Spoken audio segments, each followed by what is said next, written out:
Reflexiones iniciales de la atención primaria de salud. Adelante, doctor Galo.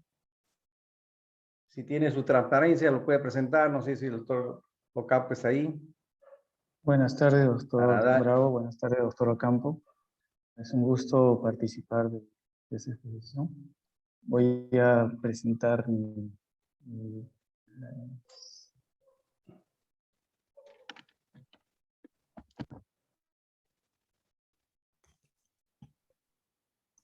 ¿Se puede ver mis diapositivas?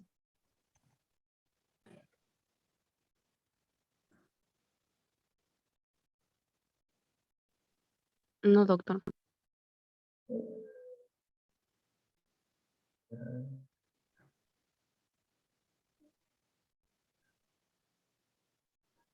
Ajá, ya está. Ahora sí, ¿no? Bien.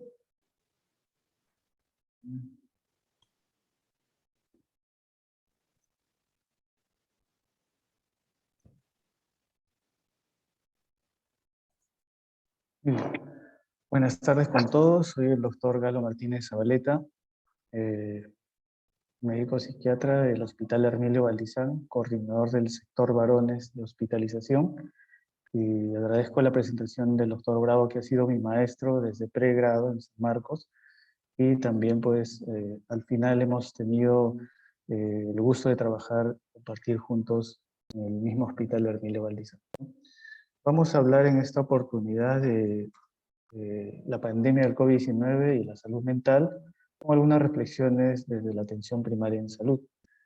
Como decía el doctor Bravo, tuve la oportunidad de trabajar en un par de centros de salud mental comunitarios antes de volver al Hospital Valdizán, que es mi alma mater, y estuve al inicio de la reforma, ¿no? Trabajé en el segundo y tercer establecimiento de salud mental comunitarios que se inauguraron en este país, y he visto el inicio de esta reforma, que me parece una experiencia valiosa, y vamos a tratar de enfocarnos sobre esto y cómo la pandemia nos ha afectado. Vamos a tener diferentes pasos en esta exposición. Primero vamos a tener una visión global de la salud mental prepandemia. Más que nada vamos a ir afinando hacia lo que es el sector de las Américas y también de nuestro país. Luego vamos a ver cómo la pandemia ha afectado la salud mental de las Américas, nuestro país, cómo se han elaborado algunos documentos para dar mm, frente a esta pandemia, y luego vamos a ver también las sugerencias que la Organización Panamericana de la Salud hace a los países de la región de las Américas con respecto a cómo enfrentar esta pandemia, nuevas emergencias sanitarias y, por qué no, la actual situación de salud. Bien, por ejemplo, aquí vamos a ver que la Organización Mundial de la Salud ha hecho desde mucho tiempo atrás una llamada de atención a todos los países del orbe, porque en promedio todos los países del planeta le asignan un 2% de todo el presupuesto de la salud de esos países, solo el 2% se lo asignan a la salud mental. Entonces, esto pareciera que hasta el momento no ha cambiado, incluso con esto de la pandemia.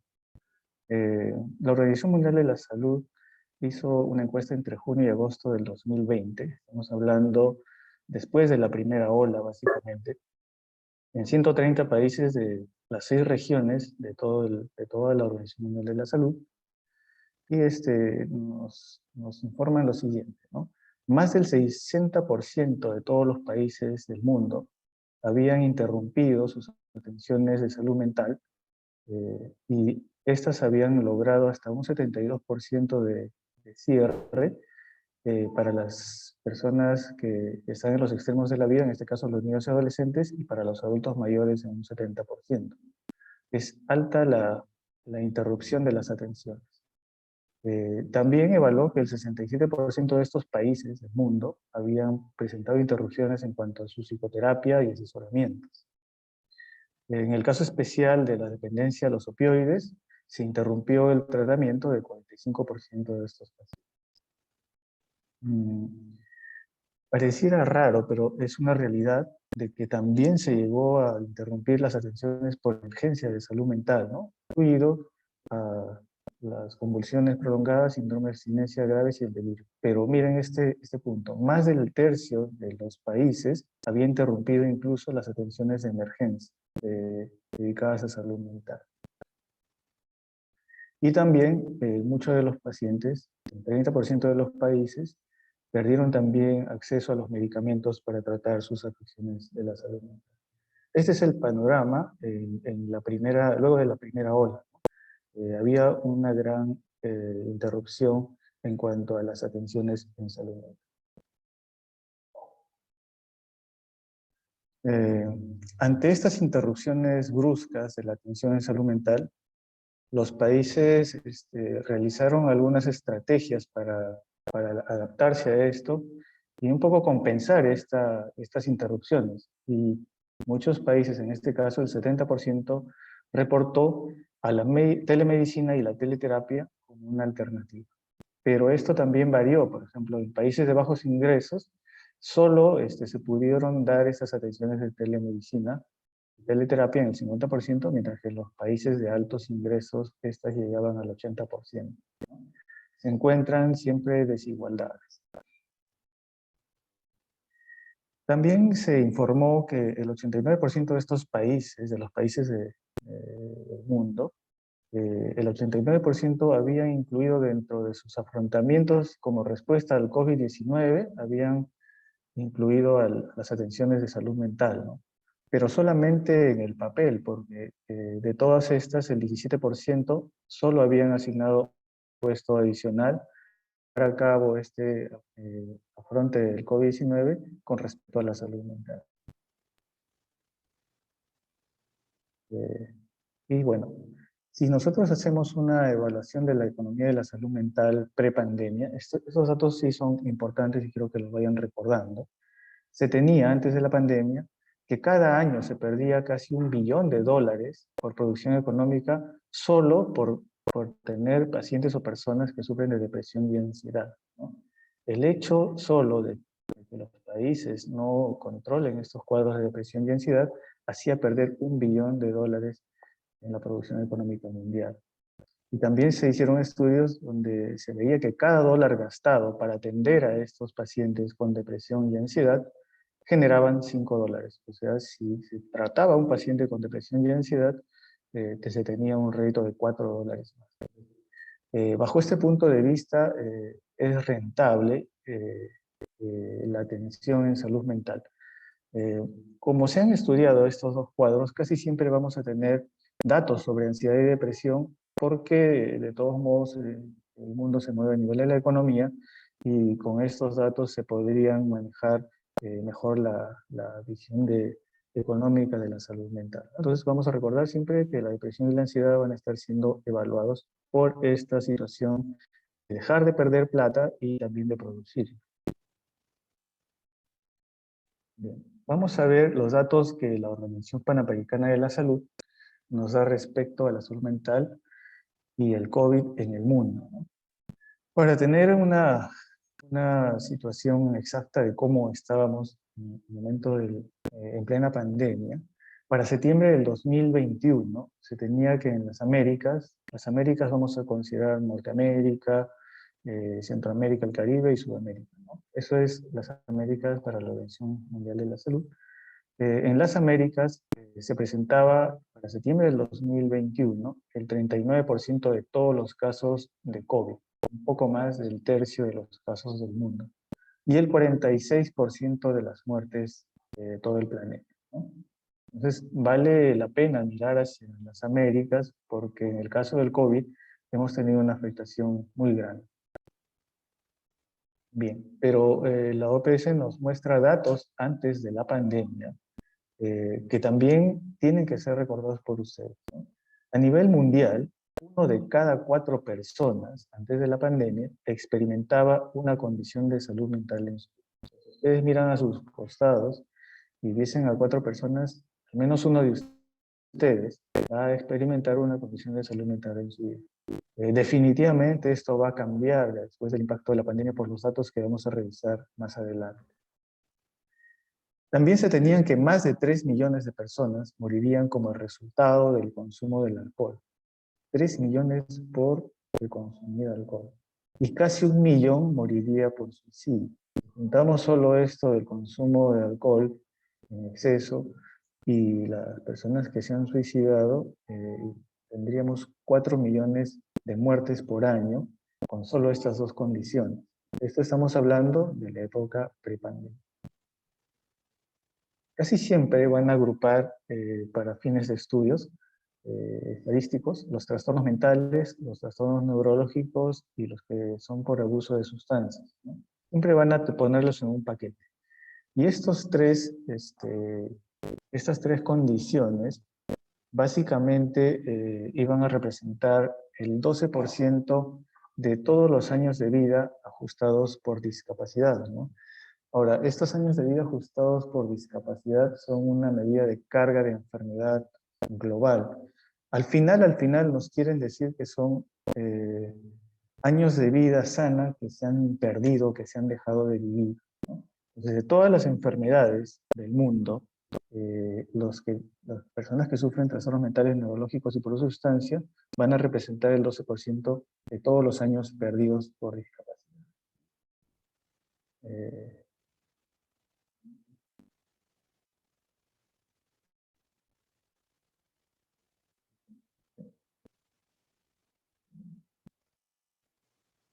Ah, Entonces, en cuanto a las Américas, ya hemos revisado la parte global. En cuanto a las Américas, la salud mental en épocas de prepandemia teníamos estos datos, ¿no? Los trastornos mentales, neurológicos y por sustancias, de nuevo este paquete, acá se incluye el suicidio, son una causa significativa de discapacidad y mortalidad. Y representaban el 34% de años vividos con discapacidad, que es otra medida, ¿no? Pero si nos comparamos con la anterior medida, que son los años de vida ajustados por discapacidad, que en el mundo la salud mental representaba el 12%, en las Américas es el 19%. Definitivamente en las Américas algo pasa con respecto al mundo. Tenemos mayor porcentaje de afectación. Se tenía que los trastornos depresivos eran la causa principal individual de discapacidad en las Américas, con un 7.8%, seguido de los trastornos de ansiedad con un 4.9%. Estos datos también es importante que los recordemos para ver cómo se han ido incrementando por esto de la pandemia. Entonces, depresión en las Américas 7.8% y ansiedad 4.9%. También se tenía en las Américas que casi 100.000 personas morían por suicidios cada año, mientras que en el mundo era 1 millón de personas al año, en las Américas era el 10%, 100.000 personas. También se tiene que en Guyana y Surinam, estos países están dentro del top 10 de los países con más tasas de suicidio en el mundo, ¿no? Se ubican en el Caribe. Hay una brecha muy grande, había una brecha muy grande entre las personas que necesitaban atención en salud y las que la recibían, ¿no? Y por ejemplo, en el caso del trastorno por uso de sustancias, de 100 personas que requerían este tratamiento, 82.2 no lo recibían. Es demasiado grande la brecha que hay de atención.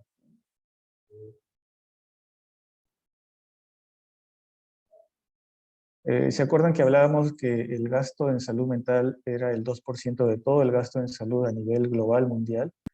Esto también se repite en las Américas, pero se recalca que el 61% de todo este gasto estaba designado a los hospitales psiquiátricos, ¿no? Por ende, nuestros sistemas de salud mental en las Américas todavía tienen un enfoque nosocomial o manicomial, como algunos también llaman, para enfatizar el modelo de atención.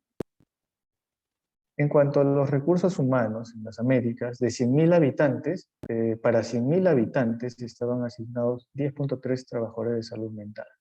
Es bajo. Pero esta asignación de recurso humano también es muy diferente en cada país, ¿no?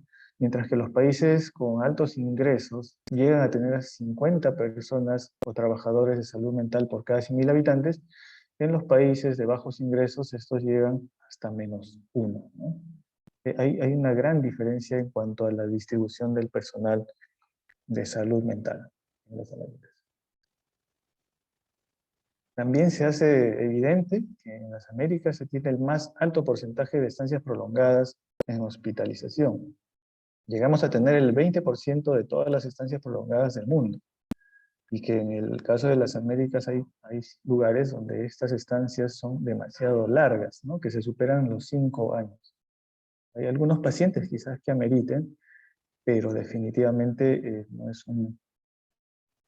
un indicador que nos ayude a entender bien lo que sucede.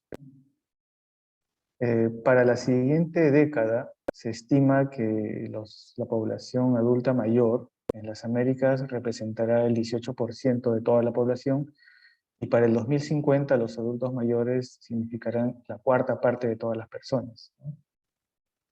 Incluso en algunos países esta va a llegar al 30%. ¿Por qué es importante saber qué cantidad de población de adultos mayores vamos a tener?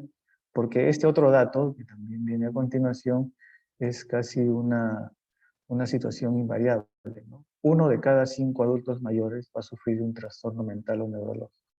Entonces vamos a ver incrementado el número de personas que van a padecer un trastorno mental y que nosotros vamos a tener que atender. Por otro lado, la Organización Panamericana de la Salud hace un foco también sobre el cambio climático, ¿no? Pareciera que este tema está un poco fuera de la región, pero entendiendo que la mayor amenaza mundial del siglo XXI son los cambios climáticos, se ha visto que estos van a amplificar los problemas de salud mental en las Américas. ¿Cómo así? Entendiendo que el aumento de la temperatura definitivamente va a llevar a un aumento del número e intensidad de las tormentas tropicales e inundaciones, situaciones que nosotros estamos acostumbrados a ver en nuestro país con cierta regularidad, lamentablemente. Se ha visto que estos desastres naturales, climáticos, se han incrementado en un 14% comparado a la década pasada. Y esta situación va a significar un evento traumatogénico en masa. Vamos a tener, aparte de ser un evento traumatogénico y la sucesión de trastornos mentales asociados al mismo, vamos a tener también situaciones de pobreza, vamos a tener situaciones de hambre, desempleo y también duelos masivos, ¿no? Y esto definitivamente podría incrementar incluso las tasas de suicidio. Entonces no dejemos de lado esta situación del cambio climático y que ya en épocas prepandemias ya significaban una fuente de incremento de problemas de salud mental. Muy bien, hasta ahora hemos visto cómo era la situación de la salud mental en épocas de prepandemia, y a partir de ahora vamos a ver cómo el COVID-19 ha ido teniendo un impacto en la salud mental de nuestra región, ¿no? Volvamos a ponernos en contexto. En septiembre del 2021, estamos hablando después de la segunda ola, ya se contaba en las Américas con más de 82 millones de casos de COVID-19 y más de 2 millones de muertes relacionadas al COVID. Un número bastante dramático.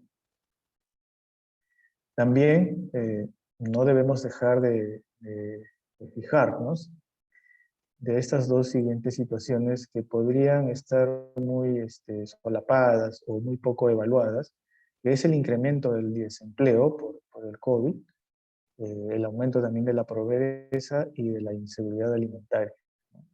Entonces, esta situación quizás uno podría pensar que no tendría que ver con la salud mental, pero recordando al maestro Perales, cuando él define salud mental y cuáles son los problemas de salud mental que más nos aquejan, él habla pues del subdesarrollo, la pobreza, la violencia y la corrupción, ¿no? Y aquí tenemos estos casos.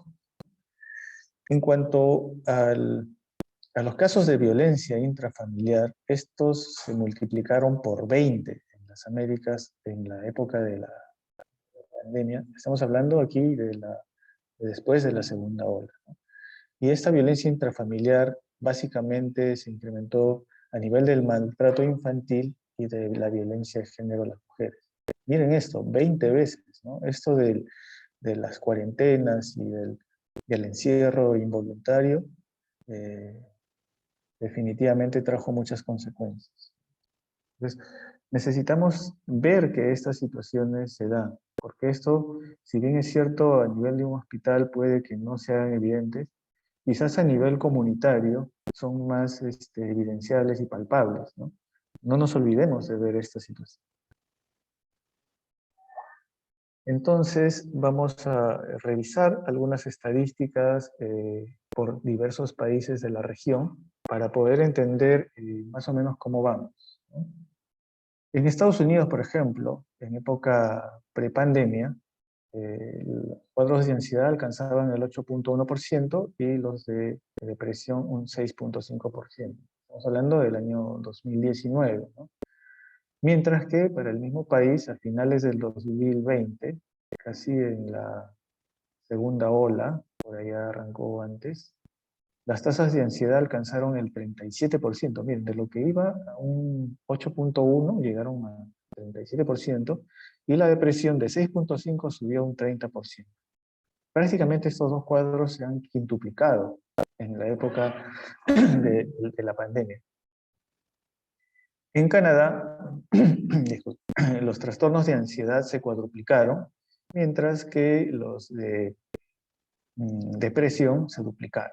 Entonces, quizás con menos intensidad, pero también hubo un cambio bastante importante en estos dos cuadros. Acuérdense que para la economía de la salud mental se han estado evaluando siempre los cuadros de ansiedad y depresión y lo que estos implicaban en su época prepandemia que hemos visto en las láminas iniciales. Con respecto al Perú, en mayo del 2020, los cuadros depresivos fueron 5 veces más que los reportados en el 2018. Más o menos llegaron a 34.9, ¿no? Estamos más o menos a la par de lo que se va desarrollando en la región. Y se comparó con el año 2018 porque fue el año en que se hizo la última encuesta prepandemia sobre trastornos mentales. En Argentina, en pleno confinamiento, se reportaron tasas de ansiedad de 33% y depresión 23%. También va más o menos con las tendencias en la región. Pero miren en Brasil. En Brasil sí la cosa fue bastante dramática, ¿no? Se han reportado tasas de prevalencia de depresión del 61%. Más de la mitad de las personas presentaban cuadros de depresión. Y de ansiedad, bueno, tampoco es poca cosa, ¿no? Casi la mitad, un 44%. Debe ser que fue por las malas políticas de salud que se llevaron en ese país y estas idas y venidas que tenía el presidente Bolsonaro. Pero miren, fue muy impactante lo que ocurrió en Brasil. Y en México nos dan datos sobre el trastorno de estrés postraumático, ¿no? Que llegaron a alcanzar un 28% de la población. Este dato también llama la atención comparado con, bueno, no nos dan muchos datos de estrés postraumático en los otros países, pero aquí nos hacen ver de que es bastante elevado, ¿no? Y todos estos datos, ¿a dónde nos llevan, ¿no? Nos llevan a tratar de encontrar un perfil de personas que van a sufrir más estos cuadros de salud mental, y este perfil encaja en el siguiente, ¿no? Mujeres que son menores de 35 años, con problemas de salud mental preexistentes a la pandemia, con un menor nivel educativo y un menor nivel económico. Entonces, esta población, este perfil de población es el que ha sufrido más de todas estos datos sobre salud mental en las Américas. Y esta población, este perfil poblacional, tenemos que tenerlo presente para que cuando en algún otro momento suframos de una emergencia sanitaria de esta magnitud, echemos un ojo para poder protegerlos y en la actualidad incluso cada vez que veamos una mujer menor de 35 años con problemas previos de salud mental, con un bajo nivel económico y educativo, tenemos que echarnos a descartar que tengan alguno de estos cuadros y ayudarles a salir de esto. Incluso si es que se viniera un recrudecimiento de las olas por otras variantes de esta pandemia, quizás estas debería ser, desde nuestro punto de vista de salud mental, la población a la que debería ir priorizada la vacunación y los apoyos sociales. Deberíamos sugerir esto también. Si ustedes cuando salgan de la residencia tienen la oportunidad de pronto trabajar en un establecimiento de salud mental comunitario, no se olviden de esta población que actualmente está siendo afectada. En el Perú se tienen los siguientes datos, ¿no? El Instituto Nacional de Salud Mental ha hecho un estudio de salud mental y arroja estos datos preliminares. Todavía no han publicado el entero de todo el resultado, pero estos datos han sido publicados en los portales del ministerio e incluso en algunos medios de comunicación, ¿no? El 52.2% de los limeños ha sufrido de estrés, eh, y este ha variado entre moderado y severo, y que están relacionados a problemas de salud económicos y familiares a consecuencia del COVID-19. Y el 54.6%, que también es más de la mitad de los limeños, han presentado problemas para dormir que ameritaron atención. Entendiendo que el sueño para nosotros es un marcador de descompensación de los cuadros psiquiátricos o un marcador de que está padeciendo uno de ellos, ¿no? Entonces, esos datos nos arroja el Instituto Nacional de Salud Mental. Disculpen, hay un micro, creo que quieren hacer alguna pregunta, disculpen. No. Bien. El MINSA, por su parte, hizo una encuesta poblacional sobre salud mental y arroja estos datos. El 28.5% de los encuestados manifestaron síntomas depresivos, y de estas personas que tuvieron síntomas depresivos, el 41% de estos alcanzaron criterios para una depresión moderada a severa. Casi la mitad de las personas que refirieron síntomas depresivos, y el 12% de estas manifestaron ideas suicidas, ¿no? No es poca cosa. Y encontraron que las mujeres sufrieron más síntomas depresivos que los hombres, que tampoco es que no sufrieron nada, ¿no? Miren, las mujeres un 30.8% y los varones un 23.4%. Tampoco es nada especial y estaba casi 3 veces lo que era en épocas prepandemia, ¿no? Y estos datos también nos siguen corroborando el perfil de las personas que han sido afectadas a nivel de las Américas, que son mujeres, y el siguiente dato del grupo con mayor afectación fue el del 18 a 24 años, también, que tiene que ver con el perfil, que eran menores de 35 años. Entonces, vamos viendo que nuestro país ha tenido resultados semejantes al promedio de lo sufrido en las Américas. Pero, ¿qué ha pasado específicamente con las personas que han sufrido el COVID-19, ¿no? Con respecto a la salud mental? Tenemos estos datos también, ahora volviendo al bloque de las Américas, ¿no? Si tenemos a las personas que no tenían un diagnóstico psiquiátrico prepandemia, a los que no tenían problemas psiquiátricos, se ha encontrado que estas personas, luego de sufrir el COVID-19, han presentado una mayor incidencia de primeros diagnósticos psiquiátricos comparado con las personas que sufrieron otras enfermedades, como problemas respiratorios no COVID, digestivos, problemas quirúrgicos como apendicitis.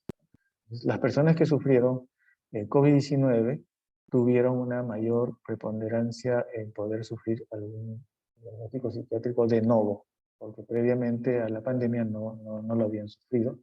Y estos datos se pueden encontrar después de 2 semanas hasta los siguientes 3 meses que sufrieron la infección. Y de estos pacientes que sufrieron COVID y luego hicieron un cuadro psiquiátrico, básicamente los cuadros de mayor incidencia han sido ansiedad, insomnio y demencia, ¿no? Por el único hecho de sufrir el COVID, tienes más posibilidad de sufrir de la nada ansiedad, insomnio y demencia. Son situaciones importantes. Entonces tenemos que evaluar a nuestros adultos mayores que han sufrido COVID-19 porque van a tener más probabilidad de sufrir de nuevo. Y en el resto de la población, ansiedad e insomnio. También se tiene que la incidencia de cuadros neurológicos psiquiátricos después de los 6 meses de haber sufrido el COVID, alcanzó a 33.63%. ¿Qué quiere decir esto?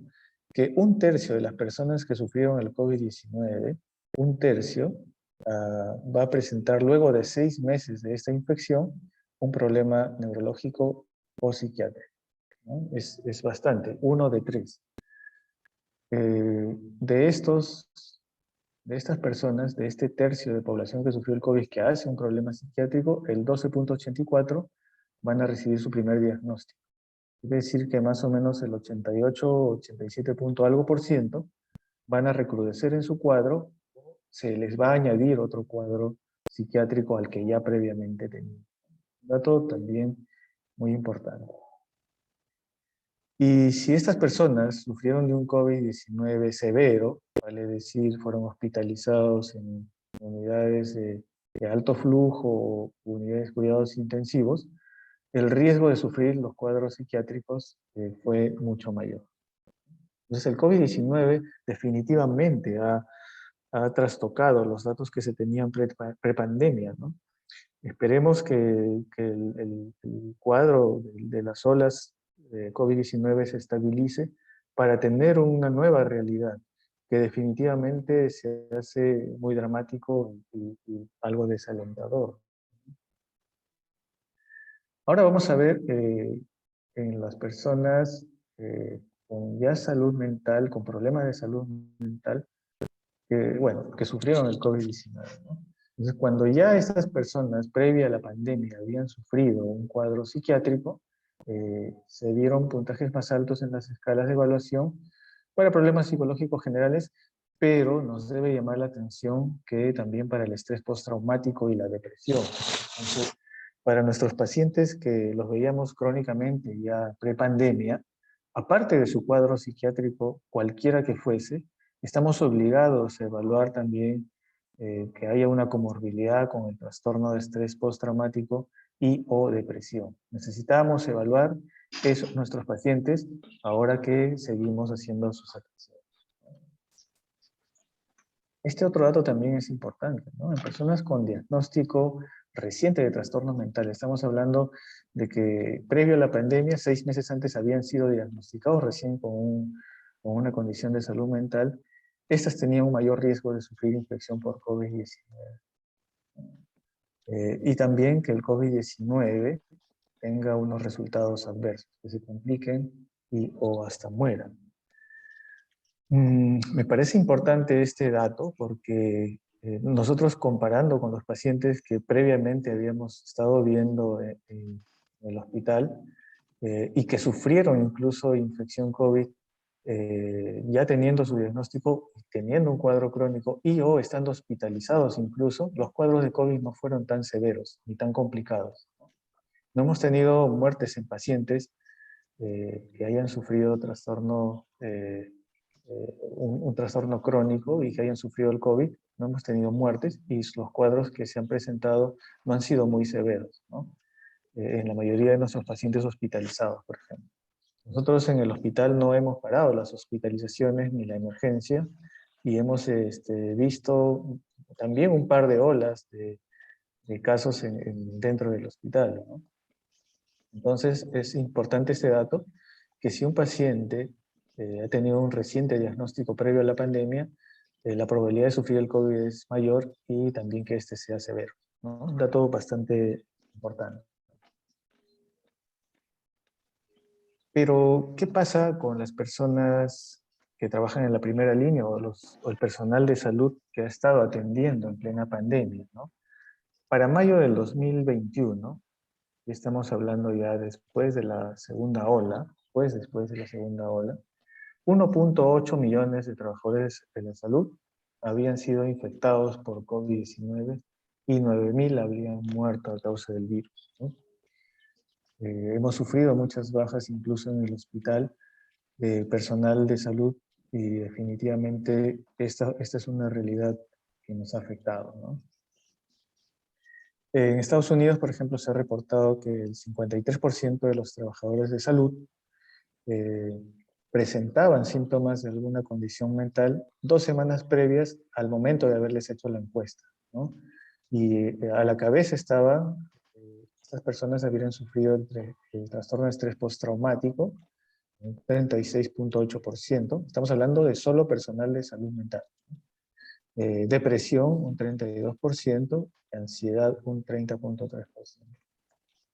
Así como ideación suicida, un 8,4%. De la mitad de los trabajadores habrían sufrido una condición de salud mental, y a la cabeza estaba el estrés postraumático, la depresión, la ansiedad, y también, nada despreciable, 8,4% de ideación suicida. Vamos a pasar ahora a evaluar qué ocurrió con el COVID y la salud mental en niños y adolescentes.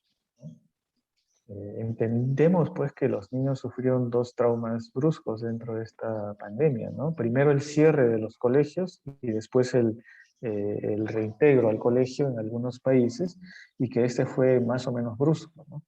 Ambos eventos han sido traumáticos y definitivamente han calado en el funcionamiento mental de estos pacientes, ¿no? Con respecto al cierre de los colegios, por ejemplo, esto logró que se interrumpan las rutinas diarias, ¿no?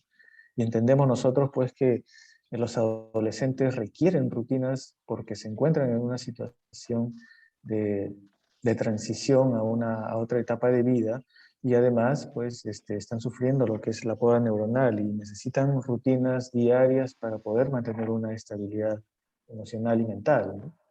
Y estos niños y estos adolescentes sufrieron el cierre del colegio e interrupción de estas rutinas. También se interrumpió el aprendizaje y la socialización, y esto definitivamente para generaciones futuras va a marcar mucho, ¿no? El no socializar, los niños más pequeños que aprendieron a ver solo ojos y no el resto de la expresión facial, los bebés que tuvieron que también perderse más de media cara de sus madres cada vez que lactaban, y quizás esto traiga implicancias a futuro, ¿no? Esta misma población, los niños y adolescentes, se enfrentaron a pérdida de seres queridos, entendiendo que en nuestra región muchos de los niños son cuidados por los abuelos, que son adultos mayores, y las 2 primeras olas pues se ensañaron con esta población ya que no existía la vacuna, ¿no? Y definitivamente estos niños han tenido duelos bastante complicados, y también sufrieron mayor adversidad en su entorno doméstico. Acordémonos de las láminas anteriores, que nos hablaban de que se habían multiplicado por 20 el maltrato infantil y la violencia de género. Entonces, aparte de poder tener la posibilidad de haber recibido esta adversidad de su entorno doméstico, el maltrato infantil, también han sido eh, unos presenciadores de violencia contra la mujer, ¿no? Entonces, no es poca cosa todo este contexto que sufrieron los niños en plena pandemia. Y ante todo esto, en el 2020, se tiene que el 27% de los adolescentes y jóvenes informaron haber sentido ansiedad, el 27% ansiedad y el 15% depresión una semana previa a la encuesta que fue realizada, ¿no? Otro estudio nos habla de que adolescentes y adultos jóvenes entre 15 y 29 años presentaron un 52% de estrés significativo, 47, casi la mitad de estos niños, jóvenes y adultos jóvenes, más de casi la mitad tuvieron episodios de ansiedad o ataques de pánico. Y para recalcar estos datos sobre Guyana, los adolescentes en un 44% presentaron ansiedad, 31% depresión, y más del tercio de estos aumentó su consumo de drogas. Acordémonos que Guyana y Surinam estaban dentro del top 10 de los países con mayores tasas de suicidio en el mundo, y en este estudio hablaron de que un cuarto de ellos había considerado autolesionarse. Otra población que nos compete en cuanto a su manejo es la que sufre de trastornos por uso de sustancias psicoactivas. y definitivamente ha sido un caldo de cultivo para desarrollar o exacerbar las adicciones, ¿no? Tenemos, por ejemplo, que en Estados Unidos en el 2020, el 13.3 de los adultos había comenzado o incrementado uso de sustancias ilícitas, o sea, ni siquiera alcohol ni cigarrillos, sustancias ilícitas, por el simple hecho de hacer frente al estrés o emociones relacionadas con el COVID. 13.3 habían comenzado o incrementado el uso de sustancias ilícitas. Y esto trajo como consecuencia un mayor número de muertes por sobredosis. En Canadá se tuvo que el 23.3%, casi la cuarta parte, había informado haber bebido más alcohol comparado con la época prepandemia, ¿no? Y de estos canadienses que consumían alcohol, muchos requirieron atención hospitalaria entre marzo y septiembre del 2020. Y también una encuesta de la Organización Panamericana de la Salud en el 2020 encontró que la cuarentena estaba asociada al consumo de alcohol en línea. Seguramente muchos de ustedes, y por ahí me incluyo, hemos tenido este tipo de reuniones para no perder la conexión con nuestro entorno y hemos tenido la posibilidad de consumir alcohol en línea. Claro que aquí nos hablan de que esto ha sido de manera excesiva. El detalle es que esto ha propiciado que los niños presencien este hecho, ¿no? Y esto obviamente es una influencia para las futuras generaciones. Y se asoció ansiedad con algunos patrones de consumo de alcohol que tenían que ver con beber, por ejemplo, antes de las 5 y con consumos episódicos e intensos de alcohol. Entonces, cuando se da esto, beber antes de las 5 o episódicamente de manera intensa, hay más riesgo de ansiedad. Bien, ahora esto fue con respecto a las poblaciones que son sujetas a nuestro estudio, ¿no? Pero, ¿qué ha pasado en las Américas con los servicios de salud mental, por ejemplo? ¿Se acuerdan que la Organización Mundial de la Salud había encontrado que el 60% de los establecimientos que brindaban salud mental, el 60% de los países había interrumpido sus servicios que brindaban atención para salud mental en el mundo? En Américas esto alcanzó el 75%. 75% de los países de las Américas habían suspendido completa o parcialmente sus servicios de atención mental. Y esto involucraba a los servicios ambulatorios, comunitarios, así como guardería y atenciones domiciliarias. Y pues nosotros hemos sufrido un poco más que el resto del mundo este cierre o interrupción de las atenciones. Esto estamos hablando del 75% después de la primera ola o en plena primera ola. Pero cuando se hace una segunda encuesta a nivel de las Américas, entre enero y marzo del 21, o sea, segunda ola, encima de la segunda ola,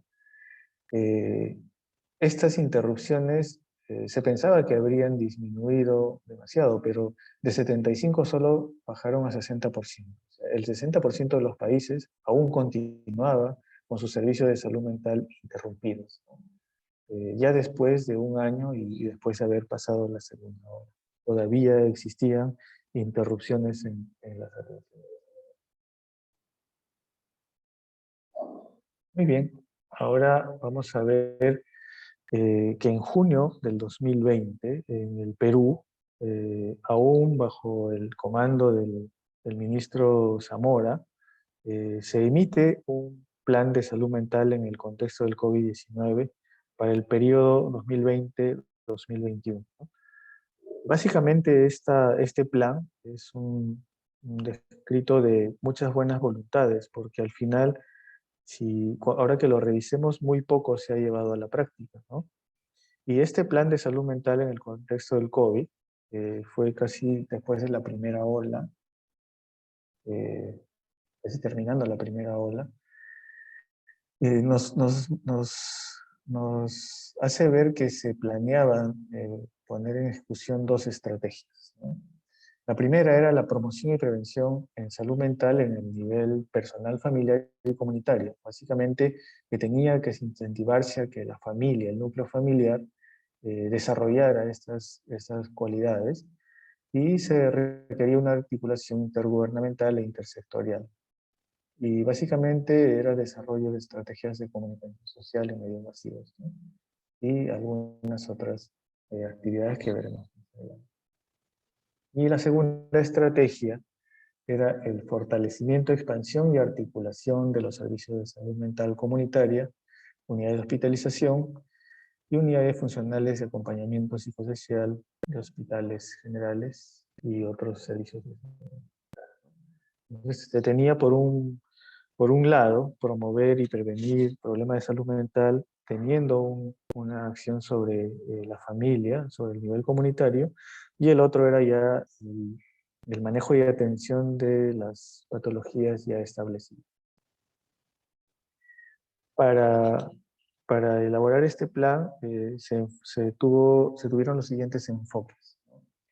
Tenía que tener un enfoque territorial porque este plan debería desarrollarse en cada territorio específico, en cada sector, porque se requería que se adecue a las necesidades de esta zona, ¿no? Entonces había un enfoque territorial, un enfoque de derechos humanos, tenía que ver con los principios de igualdad, libertad y fraternidad, eh, y que se respetaran los derechos humanos, un enfoque de determinantes sociales de salud, porque cada región va a tener su propia realidad en cuanto a sus políticas de salud, sus problemas económicos y de desarrollo, un enfoque de curso de vida, porque tenía que hacerse un manejo diferenciado para lo que son niños adolescentes, adultos y adultos y gerontes, y también un enfoque de género que se dé cuenta de las diversidades que hay entre los géneros que tienen que ser tratados y no a todos por igual. Y por último, y no menos importante, un enfoque de interculturalidad para saber la situación cultural, o incluso las mezclas de culturas, idioma y costumbres, ¿no? Y para desarrollar este plan se plantearon estos dos objetivos específicos, ¿no? El primer objetivo estaba relacionado con la primera estrategia, que era promover el autocuidado y cuidado mutuo comunitario de la salud mental en la población del contexto de pandemia. Y esto debería ser organizado por las direcciones regionales de salud, las gerencias de las DIRIS, pero teniendo como eje principal de toda esta gestión a los centros de salud mental comunitario y los establecimientos del primer nivel de atención. Y el segundo objetivo específico era atender ya a las personas con problemas de salud mental en el contexto del COVID, fortaleciendo, expandiendo y articulando la oferta nacional. De nuevo, con un enfoque comunitario. Para fortalecer, según este segundo objetivo, para fortalecer estas atenciones, se debería dotar de equipos de protección personal a todos los trabajadores de salud, también equipar e implementar la historia clínica electrónica, cosa que fue más difícil, no todos los servicios de salud mental a nivel comunitario incluso lo tienen, y también brindar una oferta virtual de servicios especializados, que más o menos algunos se han tenido que adaptar. En el momento de elaborarse este plan se tenía la siguiente fotografía de la realidad de los establecimientos, ¿no? Se contaba con 155 centros de salud mentales comunitarios, 255 establecimientos de primer nivel de atención que brindaban salud mental porque el personal no especializado de estos establecimientos había sido capacitado, y se tenía ya registrado estos 255 establecimientos. También 28 unidades de hospitalización, donde estaban incluidos los hospitales especializados de salud mental, 11 hogares protegidos y 35 módulos más, ¿no? Y cuando se hablaba del objetivo específico de la expansión, comprendía aumentar el número de los servicios de salud, pero básicamente correspondiendo a los centros de salud mental comunitarios y que deberían estar ubicados en zonas de mayor vulnerabilidad y habilidad fugaz. Entonces el modelo queda planteado de la siguiente manera, ¿no? En el lado izquierdo, donde se veía la promoción del cuidado comunitario y autocuidado de la salud, aquí se debería desarrollar a nivel de las familias y las redes locales de la comunidad el apoyo mutuo, solidaridad y cohesión. Se tenía que articular intersectorialmente, vale decir, comisarías, como lo que es el Ministerio del Interior, el Ministerio de Educación, los colegios, los comedores populares y las redes de apoyo social, básicamente el sector mujer y poblaciones vulnerables, en fin, intersectorialmente, ¿no? E intergubernamentalmente, porque también el Centro de Salud Mental Comunitario debería coordinar con los gobiernos regionales y los gobiernos locales, ¿no? Para desarrollar una resiliencia individual, una parentalidad positiva, manejar el estrés y el afrontamiento positivo, entretenimiento saludable y seguro, actividades físicas para mejorar la calidad de vida y una comunicación social que desarrolle este cuidado y el autocuidado en comunidad. Y en el segundo, para la segunda estrategia y segundo objetivo, el resto del gráfico nos habla de la atención de las personas con problemas de salud mental, ya cuando se evalúa un trastorno de salud mental, ¿no? Y aquí se evidencia el liderazgo y el papel eh, principal que se le reduce al Centro de Salud Mental Comunitario, en la primera parte coordinando con los establecimientos de primer nivel, y aquí se debe lograr una identificación activa y el cuidado de la salud mental en el primer nivel de atención, y el acompañamiento psicosocial a sobrevivientes del COVID y a familiares de personas fallecidas. Este trabajo es muy arduo, muy duro, con la cantidad limitada de recursos que tienen los centros de salud mental comunitarios, pues esto va a ser un trabajo pesado, ¿no? Y también ver por el cuidado de la salud mental en personas con problemas psicosociales, poblaciones vulnerables, y cuidado de la salud mental en personas con trastornos mentales y del comportamiento, fortaleciendo y expandiendo la oferta de servicios de salud mental. Cuando el cuadro se pone un poco más complicado, en este modelo se esboza e incluso no se pone como todavía parte del mismo a los hospitales psiquiátricos o especializados, sino más bien se habla de los hospitales generales, ¿no? Por ahí esta flechita nos habla de unidades de hospitalización en salud mental y adicciones, pero que tienen que ver con los hospitales generales. Y aquí el plan era el siguiente, ¿no? Armar unidades funcionales de acompañamiento psicosocial en los hospitales COVID, ¿no? Pero esto no se logró desarrollar, quedó más bien en buenas voluntades e intenciones de cada hospital que tenía un equipo de salud mental, que tenía las ganas de trabajar, donde hicieron este acompañamiento a los pacientes básicamente desahuciados, que no podían acceder a un ventilador, y que les acompañaban en el despido y en la comunicación con sus familiares. Y también cuando se daba el desenlace fatal, el seguimiento a los mismos, ¿no? Pero, como les digo, quedó más como esfuerzos individuales, más que una política nacional. Y también se debería haber fortalecido la oferta de servicios de emergencia y urgencia de salud mental en estos hospitales. Que mal que bien, los hospitales especializados son los que tuvieron esa carga, porque definitivamente colapsaron los hospitales generales y todos los pacientes que tenían problemas de emergencia de salud mental acudían a los hospitales. Y por último, el Centro de Salud Mental Comunitario tenía que articular con los hogares protegidos. En el plan en este plan de atención en el contexto del COVID, ponen que esta articulación debería darse para desinstitucionalizar urgentemente a las personas indebidamente internadas, ¿no? Claro, aquí incluso se esboza ya que hay que desinstitucionalizar a los pacientes en los hospitales psiquiátricos y deberían pasar a a los hogares protegidos.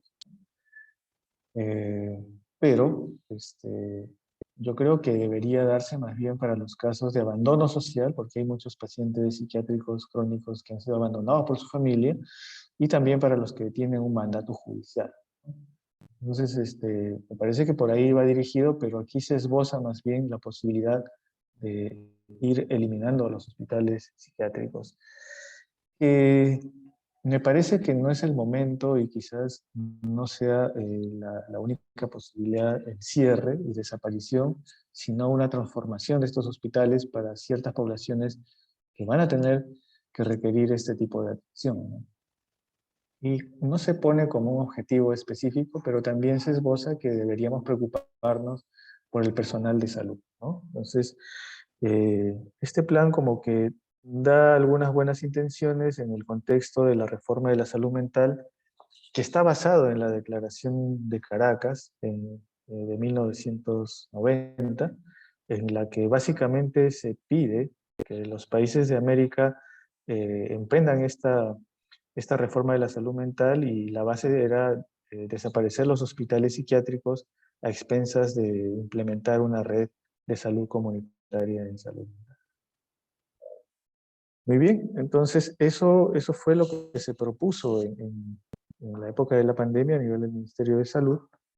Muchos países siguieron esta línea, pero en verdad, como se dijo en alguna lámina, mm, no se designaron presupuestos adicionales para lograr esto, y obviamente fue quedando en letra muerta, ¿no?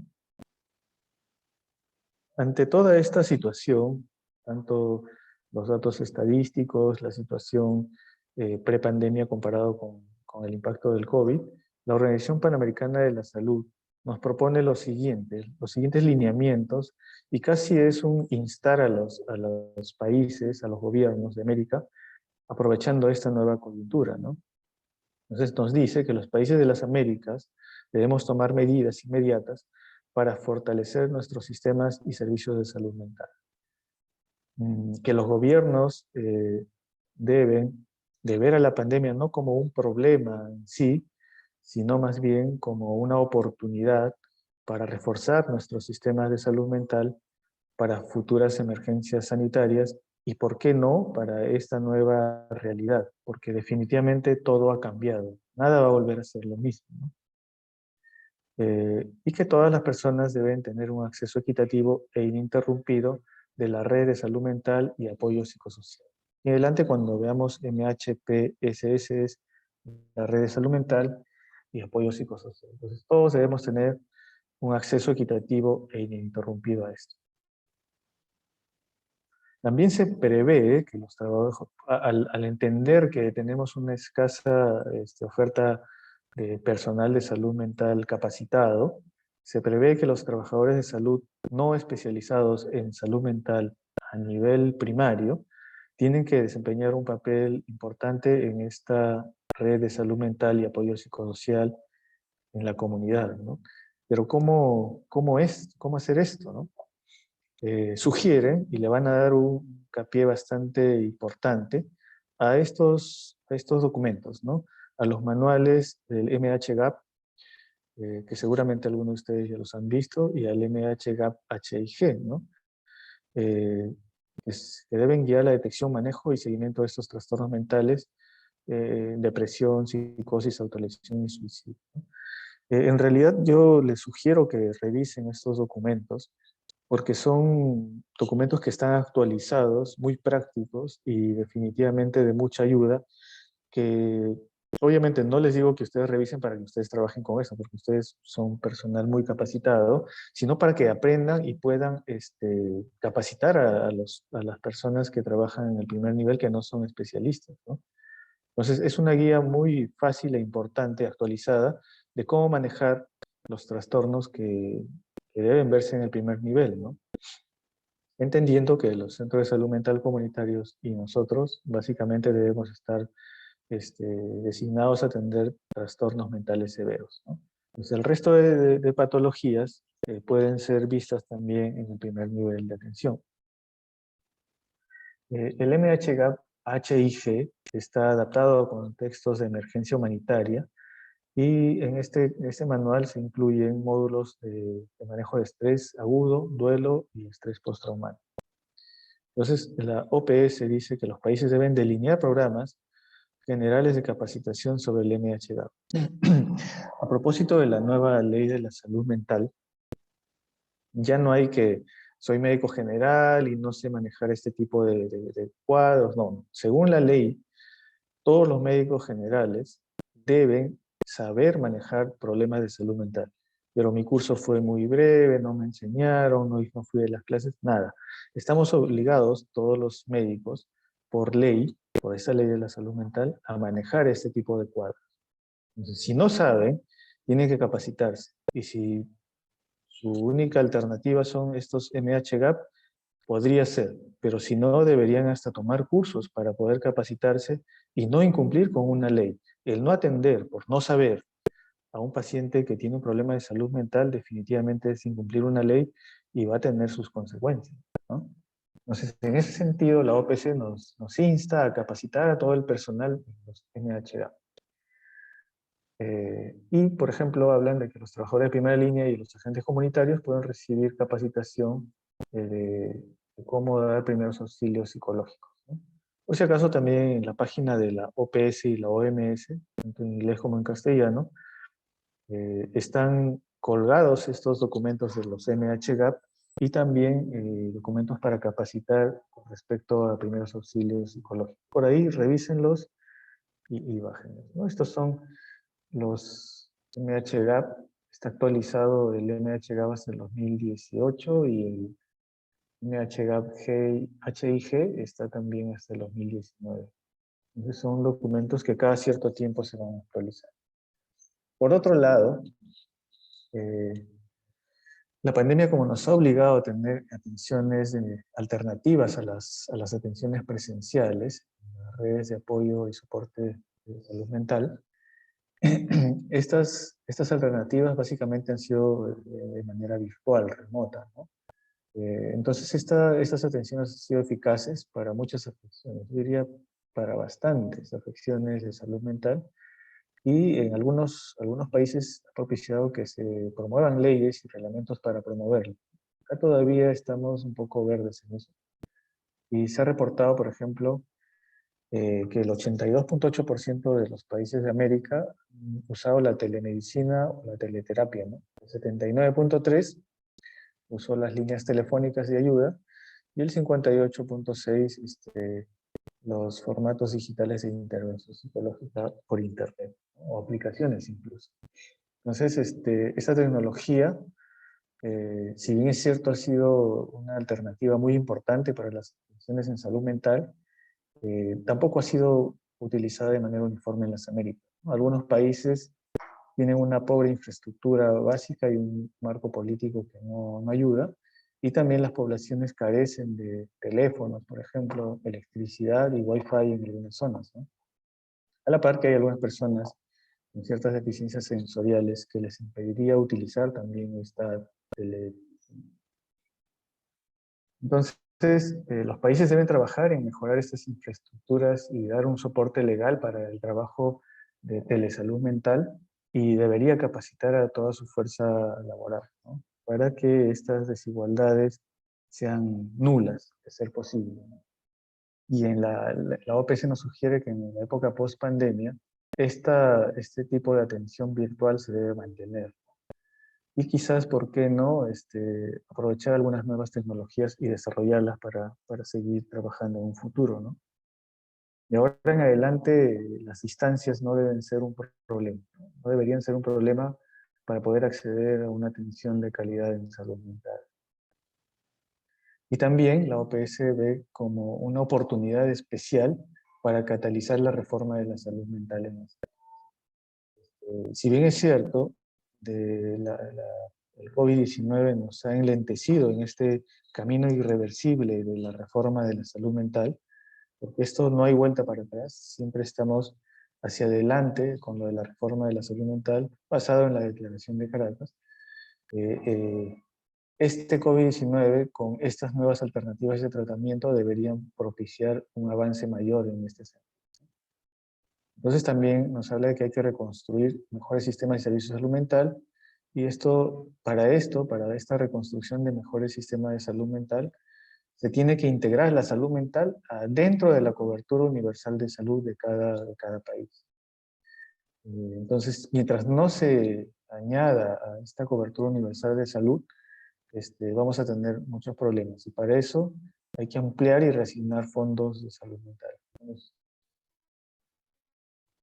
económicos, y esto tiene que ser básicamente basados en comunidad y derechos humanos. ¿Y cómo conseguir el incremento de los fondos, ¿no? La OPS también nos brinda algunas ideas, ¿no? De todo el presupuesto de salud que debería estar asignado a la salud mental. Ellos nos dicen, la OPS nos dice, que si este 2% se incrementa a un 5 o 10%, parece poco, ¿no? Pero en económico subir un por ciento nomás es complicado, pero si se sube del 2 al 5 o 10%, la cobertura de salud mental se incrementaría un 80, hasta un 80, de 40 a 80%, ¿no? Que deberíamos hacer este esfuerzo, ¿no? Y nos propone que si el presupuesto de los países no es suficiente, podríamos tener algunas fuentes alternativas de financiamiento. Y estas podrían ser, por ejemplo, dice, incluir IPOL y a las bebidas azucaradas que estén destinados al uso en salud mental, ¿no? Esto tendría un doble impacto, porque al fin incrementaría los servicios de salud mental, también reduciría el consumo de estas sustancias que terminan siendo nocivas. Entonces los países deben de maximizar el gasto en salud mental y ¿no? Todo este porcentaje, habíamos hablado del 61% de todo este 2% sea destinado a los centros de salud mental.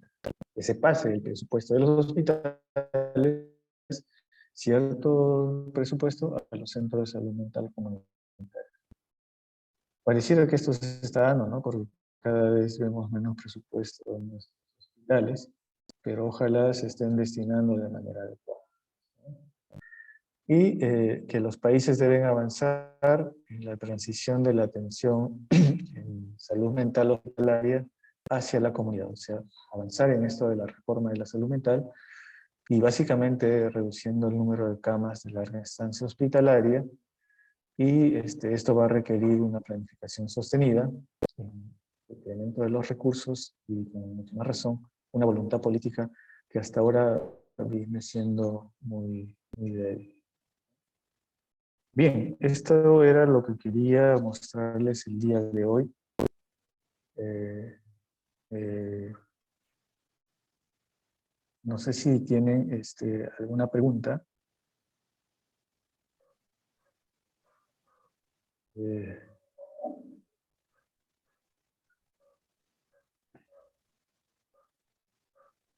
básicamente, una de las críticas que sí podemos tener acceso sería que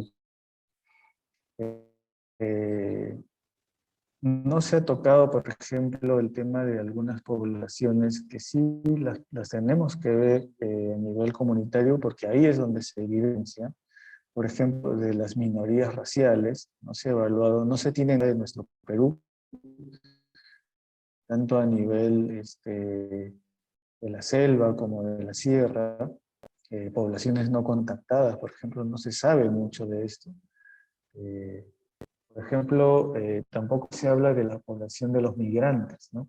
Acuérdense que en épocas de pandemia de la primera ola habían migraciones masivas, la gente volvía a sus zonas de origen caminando por las carreteras, ¿no?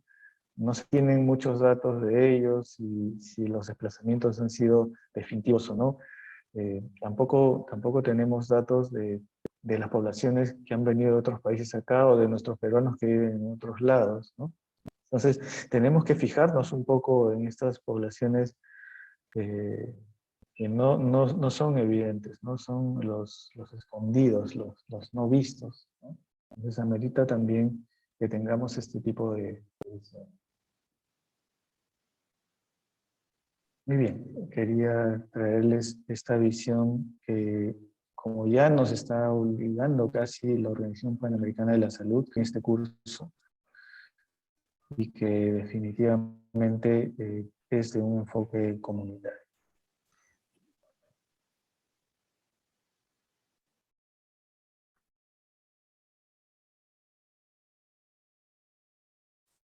Bien, no sé si hay alguna pregunta, doctor Galo Martínez, o alguna intervención por parte de ustedes. Me parece que ha sido un tema sumamente interesante y sobre todo actual.